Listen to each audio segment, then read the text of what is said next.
ഓം ശ്രീ ഗുരുഭ്യോ നമ. അമ്മയുടെ കുട്ടിക്കാലം. ക്രിസ്ത്യൻ പള്ളിക്കടുത്തുള്ള ഒരു കേന്ദ്രത്തിൽ തയ്യൽ പഠിക്കാൻ അമ്മ പോകുമായിരുന്നു. ചിലപ്പോൾ ഏകാന്തത വേണമെന്ന് തോന്നും. അപ്പോൾ ആ ബാലിക ശ്മശാനത്തിൽ പോയിരിക്കും. അവിടെ ഏകാന്തതയുണ്ടാവുമല്ലോ. പക്ഷെ ആ ഏകാന്തതയിൽ അമ്മ കേട്ടത് ഞരങ്ങലും തേങ്ങലുകളും കരച്ചിലുമായിരുന്നു. അമ്മയ്ക്ക് മാത്രം കേൾക്കാവുന്ന ദുഃഖത്തിൻ്റെ കടൽ.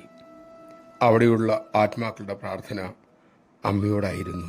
കുഞ്ഞെ പോകരുതേ, കുഞ്ഞിൻ്റെ സാന്നിധ്യം ഞങ്ങൾക്ക് ശാന്തി നൽകുന്നു. അന്ന് ആ ബാലിക അവരോട് പറഞ്ഞു, ശരീരമുള്ളപ്പോൾ അതിൻ്റെ മഹിമ നിങ്ങൾ തിരിച്ചറിഞ്ഞില്ല. ഈശ്വരനെ മറന്നു, ലൗകിക സുഖങ്ങളിൽ മുഴുകിക്കഴിഞ്ഞു. അതാണ് ഇപ്പോൾ കരയേണ്ടി വന്നത്. ഇനിയും ഒരു മനുഷ്യ ശരീരം കിട്ടിയാൽ ആത്മാവിനെ ഈശ്വരനറിയാൻ യത്നിക്കണം. നമഃശിവായ. വിലയേറിയ ഈ മനുഷ്യ ശരീരം അമ്മയെ ഈശ്വരനെ അറിയാനായി ഉപയോഗിക്കാൻ നമുക്ക് സാധിക്കട്ടെ. അതിനായി അമ്മയുടെ ഉപദേശങ്ങൾ നമുക്ക് ശീലിക്കാം. അതിനുള്ള കൃപയ്ക്കായി പ്രാർത്ഥിക്കാം.